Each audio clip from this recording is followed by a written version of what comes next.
अस्सलाम वालेकुम वरहमतुल्लाहि वबरकातुहू। वालेकुम सलाम। आज का जो इजलास है उर्दू स्कूलों में अंग्रेज़ी मीडियम जो हमारी गवर्नमेंट का एक नया ऑर्डर आया है, इससे उर्दू स्कूल्स में अंग्रेज़ी मीडियम खोलने का ये ऑर्डर है। घर को आग लगी घर के चिराग से जो है, ऐसे हमारा minority director of minorities department है। यहाँ के ऑफिसर्स क्या गवर्नमेंट को रेकमेंड करना है क्या नहीं करना है समझते नहीं।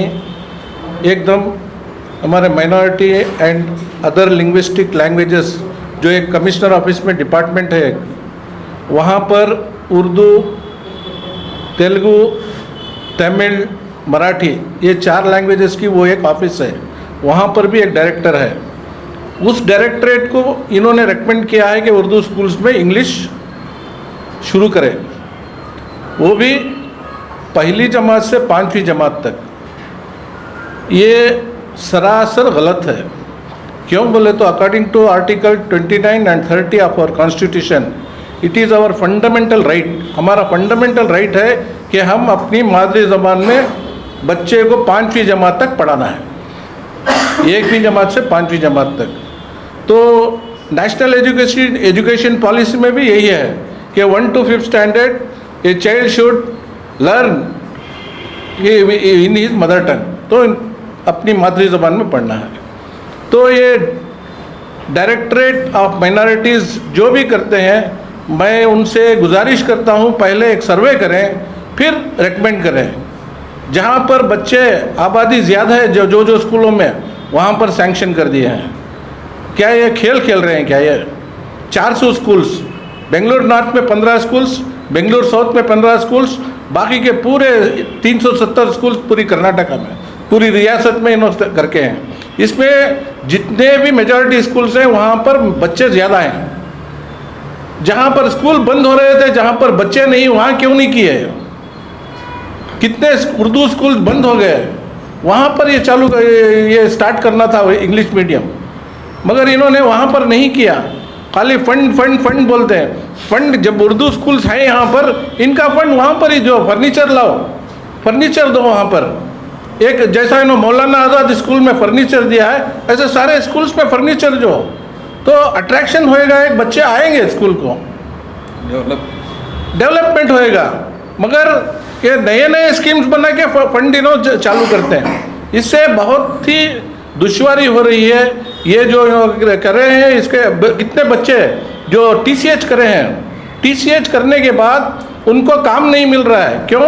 1 to 10th स्टैंडर्ड वो उर्दू मीडियम में पढ़े हैं। इसका जब विश्वनाथ एजुकेशन मिनिस्टर थे 2010 या 2008 में, तब जो बच्चे 10th स्टैंडर्ड में इंग्लिश मीडियम उर्दू मीडियम में करके PUC और TCH इंग्लिश मीडियम में किए, तो जब अप्लाई PUC इंग्लिश मीडियम में करे तो उन्होंने TCH को अप्लाई करा, उनके एप्लीकेशंस पूरे रिजेक्ट हुए।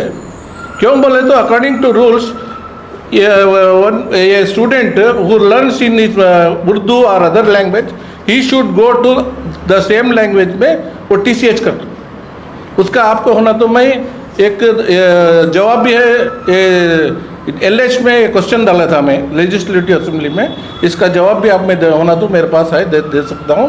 विश्वनाथ ने इसका जवाब दिया था कि 1वीं क्लास से 10वीं जमात तक जो लैंग्वेज में एक बच्चा हो या बच्ची पढ़ते हैं, अगर वो PUC दूसरी लैंग्वेज में जाकर PUC करेंगे तो भी 1 to 10 जो लैंग्वेज में है वही लैंग्वेज का उस पर असर पड़ेगा, वही लैंग्वेज में वो TCH को जानेगा।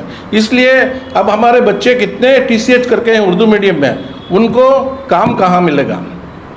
मैं बस कहता हूँ कि इसका जो असर बिल्कुल हमारे एम्प्लॉयमेंट में पड़ेगा, हमारे जो रिक्रूटमेंट है, हमारी कौम का रिक्रूटमेंट है, इस पे पड़ेगा। जब 1 to 5th जो अपॉइंटमेंट्स आएंगे पूरा उल्टा हो जाएगा। 1 to 5th में स्कूल्स में ये कन्नड़ा टीचर रहेंगे, बाकी के उर्दू टीचर हैं अभी प्रेजेंट। इसका पूरा उल्टा एकदम अपोजिट हो जाएगा। एक उर्दू टीचर रहेंगे, बाकी के पूरे दूसरे टीचर्स रहेंगे जो दूसरी लैंग्वेज में बोलते हैं। मदर टंग में नहीं रहते, उर्दू मदर टंग में नहीं, पूरा उल्टा। और इसमें और कर्नाटका स्टेट गवर्नमेंट में जितने भी एम्प्लॉइज़ हैं, फॉर एग्जांपल मुस्लिम एम्प्लॉइज़ 100 हैं तो 75 टीचर्स हैं, बाकी के पूरे 25 जो एम्प्लॉइज़ हैं दूसरे डिपार्टमेंट्स, कर्नाटका स्टेट गवर्नमेंट के जितने भी डिपार्टमेंट्स हैं उससे आते हैं 25%। 75% एम्प्लॉइज़ जो कर्नाटका स्टेट के मुस्लिम एम्प्लॉइज़ हैं वो एजुकेशन डिपार्टमेंट से आते हैं, जो स्कूल में पढ़ा रहे हैं। तो ये बिल्कुल हमारे रिक्रूटमेंट पर असर पड़ेगा, ये रिक्रूटमेंट में असर पड़ेगा। और हमारे जो ये है तहजीब, हमारी तहजीब भी चले जाएगी। उर्दू स्कूल में जो पढ़ते हैं बच्चे, उनकी तहजीब वो भी ख़त्म हो जाएगी। इस तहजीब के पर भी मार पड़ेगा, हमारे रिक्रूटमेंट पर भी मार पड़ेगा। और हाई स्कूल्स जो बेंगलोर में या कर्नाटक में चल रहे हैं, वहाँ पर इन्होंने बाईलैंग्वेज शुरू किए थे। बहुत से हाई स्कूल्स में उर्दू मीडियम और इंग्लिश मीडियम में चल रहे हैं। वहाँ पर आप जाकर देख सकते हैं कि 75% या 80% अंग्रेज़ी मीडियम में बच्चे चले गए हैं, 20% ही उर्दू मीडियम में हैं। वहाँ के असातिज़ा भी यही चाह रहे हैं, थोड़े बहुत असातिज़ा ये चाह रहे हैं कि इंग्लिश मीडियम में पढ़े बच्चे, उर्दू मीडियम में नहीं। और वहाँ पर जो मैंने कहा था उल्टा हो गया है, एक ही उर्दू टीचर रहते, बाकी के पूरे सब्जेक्ट्स तो वो दूसरे लैंग्वेजेस के आते हैं। कोर सब्जेक्ट्स के जो भी हैं टीचर्स दूसरे लैंग्वेज में पढ़ाने का, जो अंग्रेज़ी मीडियम में उन्होंने आते हैं। मेरी बात आप समझ रहे हैं।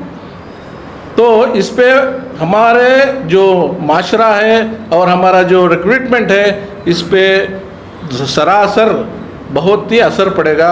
हमारा रिक्रूटमेंट जाते जाते बहुत ही कम हो जाएगा कर्नाटका स्टेट गवर्नमेंट एम्प्लॉइज़ में। ये मेन पॉइंट है हमारा। मैंने डायरेक्टर ऑफ माइनॉरिटीज़ को समझाया था, उन्होंने मान ली ये बात कि हमारे रिक्रूटमेंट पर ये असर पड़ेगा बोल। फिर भी वो चाह रहे हैं कि वहाँ पर अभी मेरे वहाँ डायरेक्टर ऑफ माइनॉरिटीज़ से एक अफसर ने मुझे फ़ोन किया था कि आप पूरे इससे बंद मत करो, इससे पूरा खिलाफ मत करो।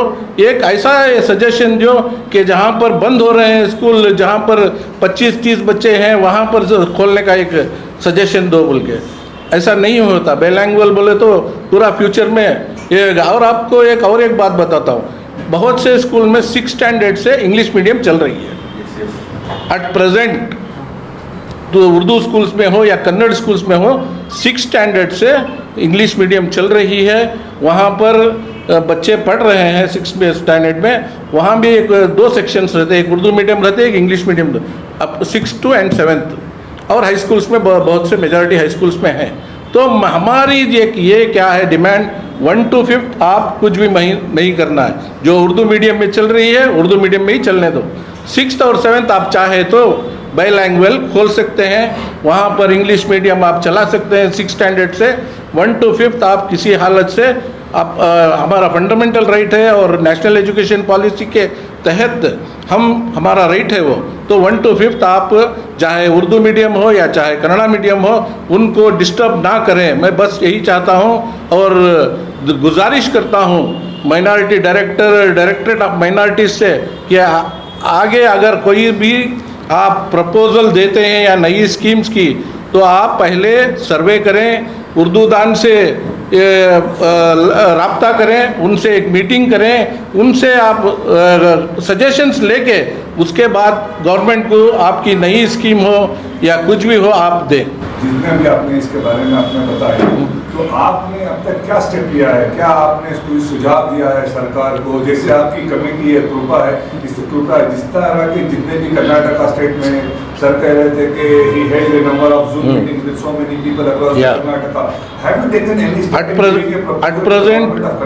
At present we are a team from Karnataka State SDMC Federation, Karuta, and KSD MEWA, Karnataka State Government Muslim Employees Welfare Association.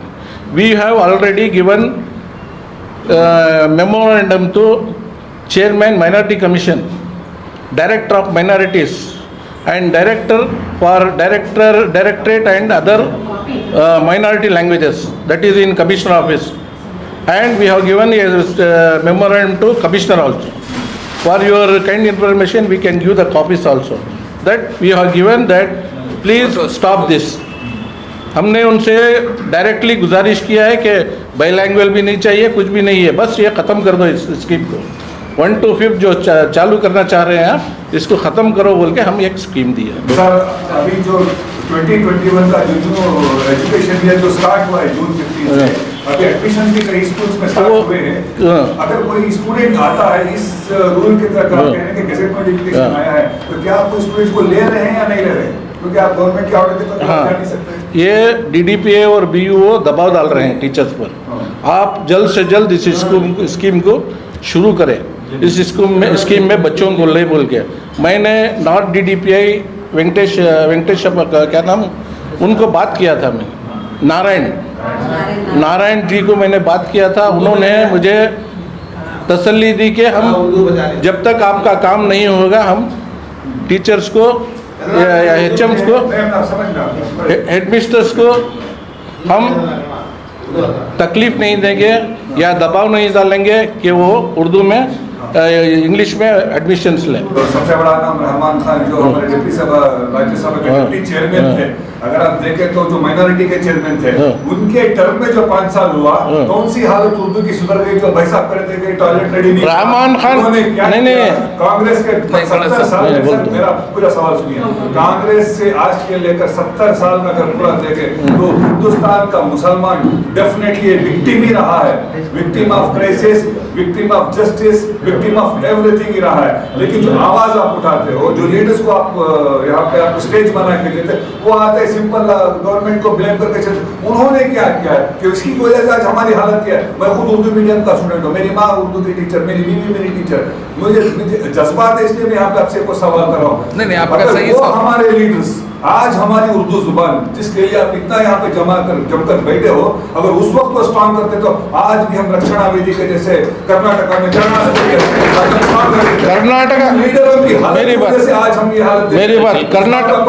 Karnataka state में, हमारी कर्नाटका स्टेट में अजीज स्टेट के बाद लीडर्स खत्म हो गए। अगर ये हुकूमत इस ऑर्डर को गेजेट नोटिफिकेशन को पास करती है और सर्कुलेट करती है और तमाम स्कूल्स को एडवाइस करती है कि स्टूडेंट्स का एडमिशन स्टार्ट कर दिया जाए, तो इस सूरत हाल में आप जो वकला इसमें क्या कर सकते हैं इसको स्टॉप करने के लिए? देखिए, क़ानूनी जो भी आप टीचर्स के लिए हो या उर्दू बचाने के लिए जो भी मदद चाहिए, हम वकला की तरफ से 20 पर 4 घंटे जो है आपके लिए हाजिर हैं। सबसे पहले जो है इसे हम पब्लिक इंटरेस्ट लिटिगेशन के एतबार से एक हाई कोर्ट में फाइल करना पड़ेगा, जिसके मातहत बेंगलुरु शहर में नहीं, सूबे कर्नाटक के अंदर जो है ना, ये जो आर्डर जो पास हुआ है उसे पहले स्टे कराना पड़ेगा। स्टे कराने के बाद जो है फर्दर प्रोसीडिंग जो भी है लीगली प्रोसीड होंगे।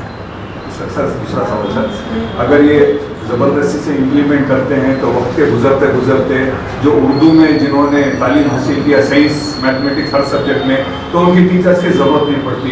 तो एक एक्ट है 1978 का जो प्रोटेक्ट करता है गवर्नमेंट ऑफ एम्प्लॉइज़ को, उसके तहत किस तरह से प्रोटेक्शन करते हैं? ये तो ऐसे सवाल हैं जिन्होंने सोचा भी नहीं है कि फ्यूचर प्रोटेक्शन क्या होगा अगर ये आ जाता है तो। नहीं, उसी तहत उसी बेसिस पर जो है, जो भी हम हिंदुस्तान के क़ानून के तहत जब कोर्ट में जाएंगे ना, उसी एक्ट के तहत जाएंगे हम, उसी के अंदर जो है हम जो रिलीफ हमें जो चाहिए उसी तहत हम लेंगे। उसका जो डेफिनेशन है जिसमें प्रोटेक्शन है, वो प्रोटेक्शन के एतबार से हम पिटीशन फाइल करने के बाद हमारे को रिलीफ मिलेगा उसमें। इंग्लिश की तालीम से दुनिया जान सकती है, उर्दू की तालीम से अल्लाह को जान सकती है। जैसा कि एक कुरान शरीफ के मतलब को, हदीस के मतलब को हमें जितना बेहतर उर्दू में हमारी मादर ज़बान में जान सकती हैं, जितना हमें अल्लाह की पहचान उर्दू से कर सकती है, हमारे अम्बिया की, हमारी इस्लामी तारीख़ को हमें उर्दू से जान सकती हैं, होता इंग्लिश में नहीं जान सकते। उसके अंदर समझने तक वो डिग्री, उसके अंदर पोस्ट ग्रेजुएट एडिशनल डिग्री करना पड़ता है, उसके पोस्ट ग्रेजुएशन करना पड़ता है अगर एक इंग्लिश के माने को समझने का है। उर्दू छोटे से छोटा बच्चा भी बच्चे गोद से समझ लगा जाता है। तो जब तक हमारी कौम के मुसलमान ये नहीं समझते, उर्दू ज़बान को इम्पोर्टेंस नहीं देते, जब तक कि उर्दू स्कूल्स भी नहीं इम्प्रूव होते। उन जाको एडमिशन्स करेंगे, उर्दू स्कूल्स में एडमिशन करेंगे कि हमारी भी तहजीब, तमीज़, तहजीब, हमारे बच्चे हमारे इस्लाम पर बरकरार रहना कर को अगर हमारा माशरा समझा तो उर्दू स्कूल्स में एडमिशन्स करें तो ऑटोमेटिक एम्प्लॉयमेंट्स भी बढ़ जाते हैं। उर्दू जो पढ़ को ही जो टीचर्स जो उनके अंदर डिग्रीज कर को ही जो भी जो क्वालिफिकेशन उनकी एजुकेशन हो पाए उनकी ज़रूरत भी इधर होती है। जब हमारे मज़हब के हमारे मुसलमान खुद उर्दू स्कूल्स में एडमिशन करने के वास्ते बैक मार रहे हैं, इंग्लिश के पीछे हैं। इंग्लिश ज़रूरत ज़िंदगी है, हमारी ज़रूरत आखिरत भी है। जब हमें अल्लाह को नहीं समझे, उर्दू हमें इंग्लिश में रोमन इंग्लिश भी अगर पकड़ को हमें कुरान शरीफ को अगर समझना चाहे तो उतना अच्छा समझ में नहीं आता जितना उर्दू में समझ में आता। छोटे बच्चे को गोद के बच्चे 2 साल 4 साल 5 साल के बच्चे को जो हमारी ज़बान से समझाती है उन्हें समझ जाता है, वो उतना तुम्हें SLC पढ़ने वाले की चाहे डिग्री करने वाले को तुम्हें इंग्लिश का कुरान का मतलब या हदीस का जो ट्रांसलेशन दिया करो बोले तो कन्फ्यूजन रहता, फिर भी उन्हें जाता।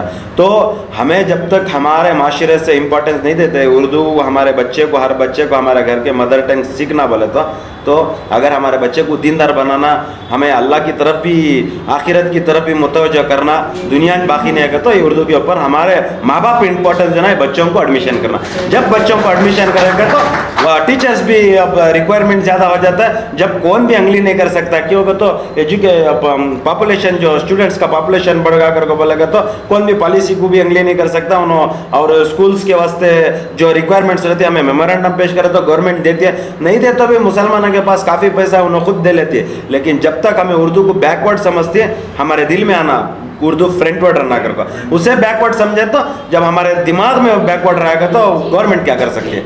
तो हमारे अंदर आना, ये एक मैसेज देना चाहता हूँ।